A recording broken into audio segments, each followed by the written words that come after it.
자, 소방공무원 수험생 여러분 안녕하십니까? 오소방 채널에서 소방공무원 강의를 진행하는 이종우라고 합니다. 자, 이번 시간에 저희 공사업법 이제 시작하기로 했었죠. 자, 공사업법은요, 목적에 가보면 이 말이 나와요. 그죠? 이게 시설업을 먼저 정리를 하셔야 된다. 시설업이 뭔지 다 이 내용이라 그랬죠. 시설업을 건전하게 발전시키고 소방기술을 한 단계 진흥을 시키고 그걸 통해서 공공의 안전 확보와 국민경제에 이바지함을 목적으로 한다라고 되어 있습니다. 그럼 여기서 얘기하는 시설업은 뭐냐라는 거죠. 자, 밑에 용어의 정의에 나와 있어요. 요 네 가지 꼭 정리해 주셔야 됩니다. 그래서 공사의 기본이 되는 계획, 설계 도면, 설계 설명서, 기술 계산서 이와 관련된 서류를 작성하는 영업이다. 설계를 하는 영업이다. 소방 설계업이죠. 뭐에 대한 설계업이에요? 그쵸, 시설에 대한 설계업이다 라고 되어 있고, 자, 이 설계도서를 보고 제가 소방시설을 신설, 증설, 개설, 이전, 정비 이 네 가지, 5가지죠. 그죠? 얘를 우리가 이름을 뭐라고 한다? 시공을 한다. 그래서 얘를 우리가 공사업이라고 합니다. 공사업. 근데 뭐에 대한 공사예요? 그렇죠. 시설에 대한 공사를 얘기한다. 됐죠? 자, 다음 디귿번 보겠습니다. 디귿번. 디귿번은 이 공사 있죠. 공사에 관한 발주자의 권한을 대행을 해서 공사가 설계도서와 법령에 따라 적법하게 시공되는지를 확인하고 품질 시공 관리에 대해 기술 지도를 한다라고 되어 있습니다. 자, 기술 지도를 하는 영업을 우리가 뭐라고 합니까? 감리업. 근데 감리업은 공사에 대한 감리더라. 자, 그리고 방염 처리업은 3가지가 있습니다. 종이, 합성수지, 그죠? 그리고 합판, 목재. 맞죠? 이렇게 3개가 있더라. 그래서 얘네들에 대한 방염 처리업에 대한 정의. 네, 이 정도는 보실 수 있어야 된다. 그러니까 정의에서 이 3가지 정도는 보실 수 있어야 된다. 그리고 시설업을 경영하기 위해 시설업을 등록한 사람을 우리는 이름을 소방시설업자라고 얘기한다. 이거 여러분들 다 알고 있죠? 왜냐면 용어의 정의가 워낙 잘 나와요. 공사업법은 꼭 정리하셔야 돼요. 그리고 기술 경력을 인정받은 사람과 요 밑에 있는 사람들이라고 나와 있죠. 이 사람들을 소방기술자. 우리가 급이 있다 그랬잖아요. 뭐 특급 소방기술자, 고급 소방기술자, 그죠? 또는 이제 우리 자격증 가진 사람을 다 통틀어 소방기술자다라고 얘기를 합니다. 자, 그리고 밑에 가보면 발주자에 대한 게 나와요. 네, 최근엔 요게 나왔죠. 발주자. 뭐라고 되어 있습니까? 소방시설의 설계, 시공, 감리, 방염. 그러니까 이렇게 설계, 시공, 감리, 방염을 또 묶어서 뭐라고 한대요? 시설공사 등이라고 얘기한대요. 시설공사 등. 그죠? 자, 시설공사 등이라고 하고 업자에게 일을 준 사람을 얘기한다. 발주자. 자, 근데 수급인으로서 도급받은 공사를 다시 한번 하도급하는 사람은 일을 주는 사람이긴 하지만 발주자라고 하지 않는다. 제외. 요거 포함으로 최근에 시험제 나왔죠. 자, 감리원은 감리업자에게 소속된 기술자로서 공사를 감리하는 사람을 얘기한답니다. 됐나요? 네, 이 정도. 자, 그래서 내가 소방시설업을 만일 영업을 하고 싶으면요, 내가 자본금이나 또는 기술 인력 이런 것들을 갖춰서 누구한테 등록한다 그랬어요? 그렇죠. 그래서 내가 만일 업자다. 업자인데 내가 시설업을 등록을 하고 싶다라고 한다면 중간에 누가 껴요? 협회가 끼고 누구한테 가는 거예요? 그렇죠. 시도지사한테 가는 거죠. 요게 이제 요 순서. 그래서 이렇게 간다라고 제가 말씀을 드렸죠. 그럼 시도지사는 다시 등록증과 등록수첩을 제대로 돼 있다라고 한다면 다시 발급을 해서 이제부터 영업을 해도 됩니다 라고 정해준다라고 말씀을 드렸죠. 그리고 대통령령에 가보면 영업범위라던가 또는 필요한 자본금, 기술인력 이런 내용들 들어가 있고, 그리고 서류들 있죠. 내가 만일 업종을 하고 싶은데 필요한 서류가 뭔지를 알고 싶으면 행안부령으로 가보면 돼요. 아셨죠? 근데 행안부령의 서류 문제는 아직은 여기선 서류 문제가 나온 적이 없고, 자, 우리는 봤을 때 요거 대통령령에, 자, 우리가 시설업이라고 하면은 제가 아까 4가지가 있다 그랬잖아요. 설계, 공사, 감리, 방염. 근데 방염 빼고 설계, 공사, 감리 요 3가지를 정리를 하셔야 되는데, 항상 좀 크게 하려면 전문업을 할 수 있고 조금 작게 하고 싶으면 일반업도 할 수 있다 그랬죠. 그죠? 그래서 전문과 일반으로 나눠져 있다라는 거 하나 잘 보시고, 자, 내가 만일 전문 설계업을 차리고 싶다라는 거 지금 전문 설계업을 차리고 싶으면 인력에 기술사가 1명, 그리고 보조에 1명. 그러니까 주와 보조가 1명씩 필요하다라는 거 보시고 주인력에 꼭 기술사가 있어야 된다. 제일 높은 자격증. 그럼 다 할 수 있겠죠. 모든 설계를 다 할 수 있습니다. 자, 근데 내가 만일 처음엔 좀 작게 하고 싶다. 일반을 내고 싶어요. 그럼 기계냐 전기냐 나뉜다 그랬죠. 그래서 기계는 기술사나 기계 중에 1명. 기사, 그죠? 그리고 보조는 1명. 주인력은 전기 쪽으로 가면은 제가 기계 분야가 있고 전기 분야가 있다 그랬죠. 자격증에. 그래서 전기 분야로만 바꿔주면 되는 거예요. 그리고 아파트에 설치가 되는 기계 분야의 소방시설의 설계를 일반 쪽에서 할 수 있다라고 했는데 제어는 못한다. 제어는 못한다. 제어는 이쪽에서 한다라고 그냥 생각하시면 됩니다. 쉽게 생각하면. 그리고 연면적이 3만 미만. 공장은 1만 미만인 특정 소방 대상물. 여기도 재연 제외. 꼭 재연 제외라는 거 잘 보셔라 라고 말씀드렸고, 그러니까 모든 기계를 다 할 수 있는 건 아니다. 그리고 위험물 제조소 등에 설치가 되는 기계 분야라고 되어 있어요. 근데 여기는 재연 제외라는 말이 없죠. 왜냐하면 제조소 등에 뭐가 설치가 안 된다? 재연이 설치가 안 된다. 그리고 전기로 오면 그대로 기계를 뭘로만 바꿔주면 돼요? 전기로 교체만 해주면 돼요. 기계 분야를 전기로만 바꿔주면 된다고요. 어차피 이런 숫자들 다 동일하다고요. 무슨 말씀인지 아시겠죠? 그래서 영업 범위까지 정리를 좀 해주십시오. 당연히 재현은 기계 쪽이니까 여기 안에는 안 들어가겠죠.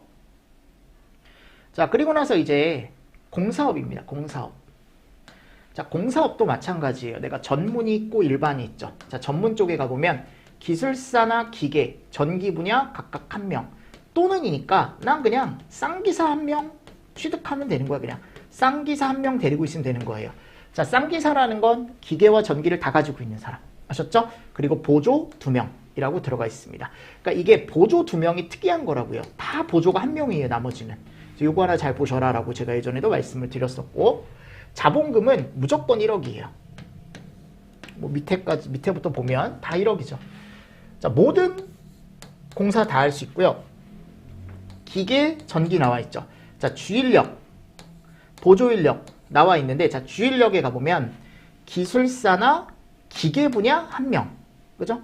여기도 기술사나 전기 분야 1명. 그러니까 굳이 이 일반을 내지 않고 대부분 다 전문을 냅니다. 그래서.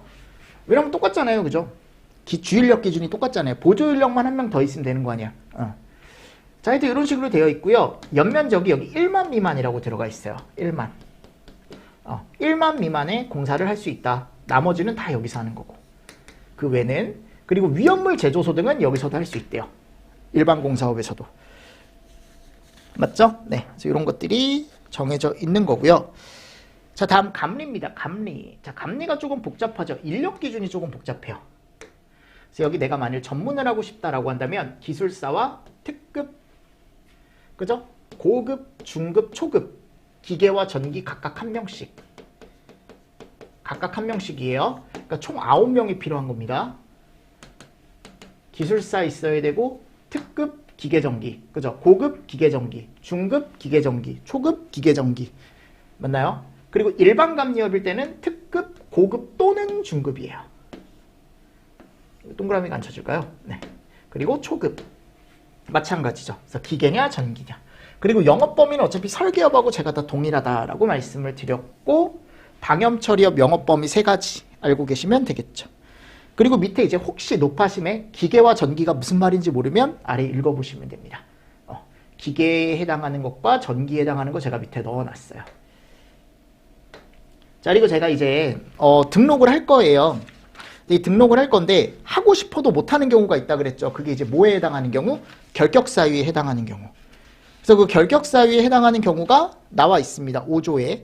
근데 제가 대부분 다 비슷하다 그랬죠. 그래서 피성년 후견인 처음에 나와 있고, 소방관계법령에 따른 금고 이상의 실형을 선고받고 집행이 끝나거나 면제된 날로부터 2년이 지나지 아니한 사람, 또는 집행유예를 선고받고 그 유예기간 중에 있는 사람, 등록하려는 소방시설업이 등록 취소된 날로부터 2년이 지나지 아니한 사람이라고 들어가 있고, 법인 대표자가 1에서 4 해당하는 범인이 아니고 임원이 2에서 4에 해당하는 법인이라고 나와 있습니다. 자, 임원에는 피성년 의견인이 빠져요. 아셨죠? 그러니까 이게 조금 특이하니까 그냥 한번 보셔라 라는 거. 됐습니까? 그러니까 우리가 법인의 대표자가 이 위에 다 해당을 하면, 이 중에 하나라도 해당을 하면 뭐가 된다? 이제 결격사유가 되는 거고, 임원은 피성년 후견인은 빠진다고요. 그러니까 예전에 이런 식으로 한번 저희 쪽은 아니지만 자격증 쪽에서 한번 시험 문제가 나온 적이 있어서 그냥 한번 읽어보시면 좋을 것 같아서 제가 이렇게 넣어놨고요. 자, 6조 변경신고. 이거 누구한테 신고합니까? 시도지사죠. 아이고, 시도지사. 그리고 며칠 이내 항상 변경신고는 30. 그죠? 그래서 중요한 사항이 변경됐을 때 변경신고를 해야 되는데 그 중요한 게 이런 거. 대표자, 기술인력, 상호, 소재지. 근데 이걸 그냥 가면 안 되고 당연히 서류를 갖다 내야겠죠. 그죠? 그래서 그 서류가 이런 것들이 있더라. 항상 증과 수첩이 포함되어 있더라. 자, 근데 대표자는 대표자의 어떤 인적사항이 적힌 서류도 갖다 내야 되고, 자, 근데 여기가 보면 기술인력이 변경된 경우가 나와 있는데, 기술인력이 변경됐을 땐 증이 필요가 없다라는 거. 예전에도 제가 이거 포인트로 잘 따드렸습니다.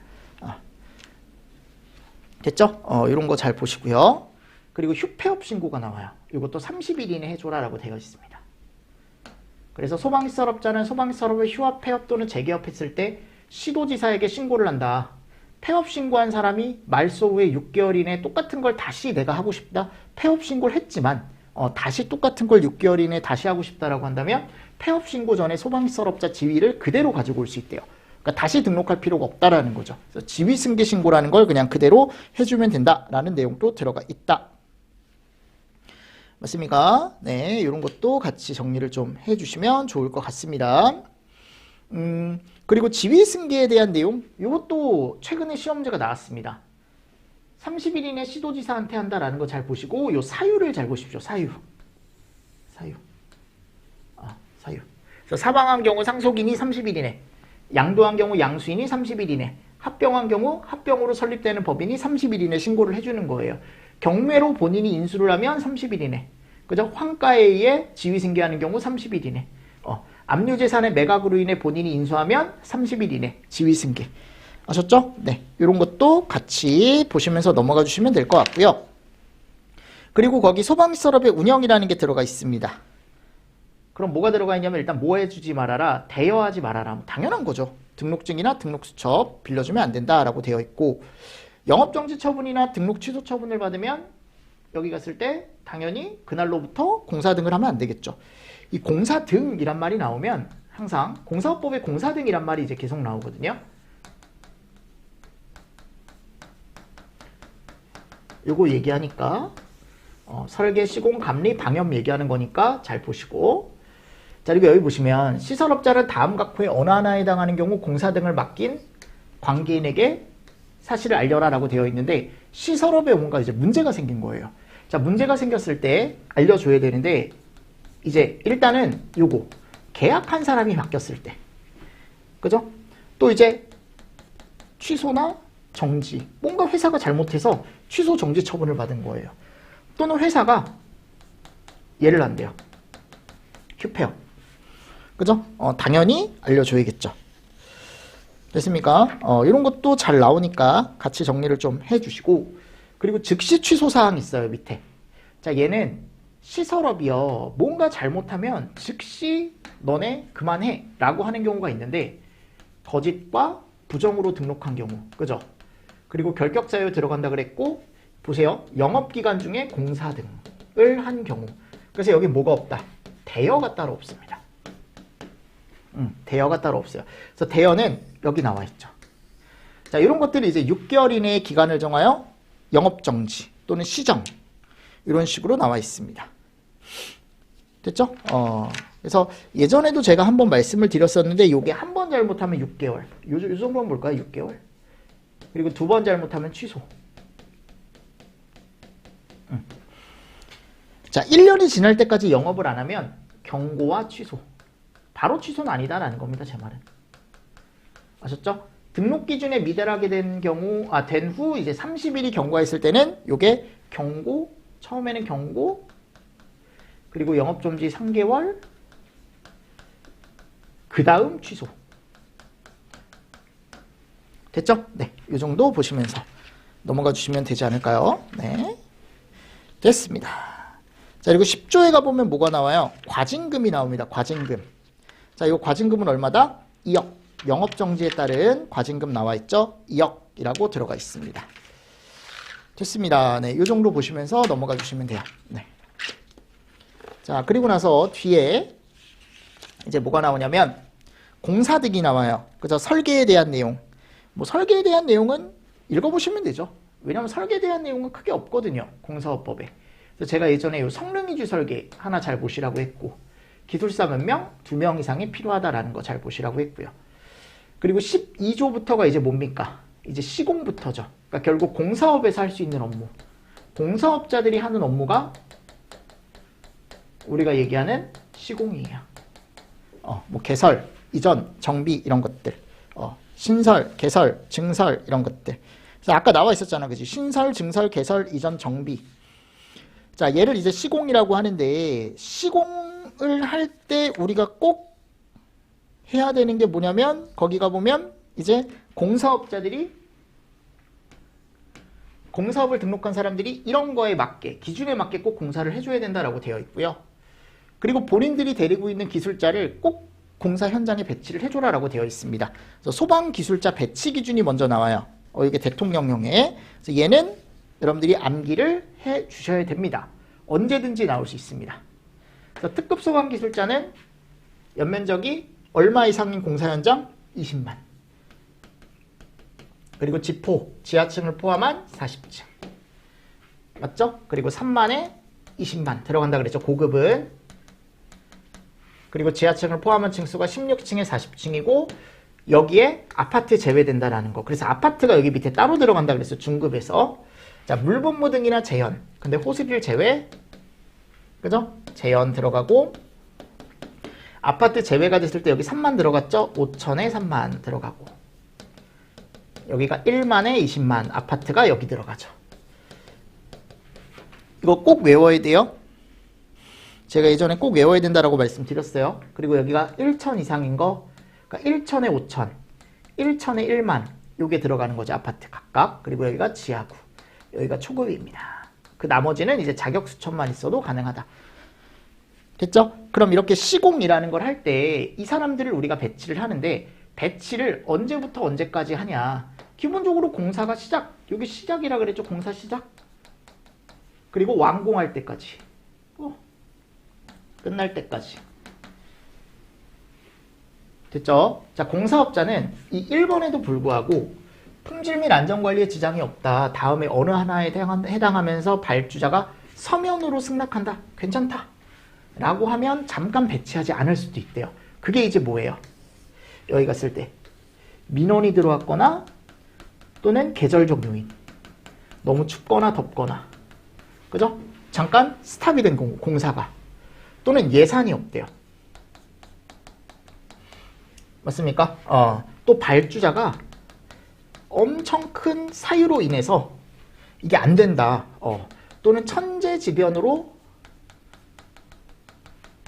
공사가 일정 기간 정도 이제 중단이 된 경우죠. 그죠? 그리고 또 그 외에 발주자가 이거 잠깐 공사를 하지 맙시다 라고 요청하는 경우는 안 된다라고 나와 있어요. 무슨 말씀인지 아시겠습니까? 네. 그래서 우리는 이제 뭘 할 거냐면 요 공사 시작을 할 거예요. 공사 시작을 하려면 뭐를 해야 된다? 우리는 착공 신고를 해야죠. 자, 기술자를 배치한 다음에 내가 이 공사를 할 거야, 여러분들. 그럼 이 공사를 시작하는 걸 꼭 신고를 해줘야 된다. 누구한테? 본서한테. 그래서 이 착공 신고, 완공 검사, 하자 보수 이 세 개가 또 시험 문제가 잘 나오죠, 그죠? 그래서 여기서부터는 조금 쉬었다가 제가 하고 그리고 감리 정리하고요. 그죠? 뒤쪽에 남아있는 내용 정리하고 위험물법으로 또 넘어가 보도록 하겠습니다. 됐습니까? 됐습니까? 자, 여러분들 이렇게 하고 오늘 수업은 여기까지 할 거예요. 이번 시간은 여기까지 할 겁니다. 자, 여러분들 수고 많으셨습니다. 수고하셨습니다.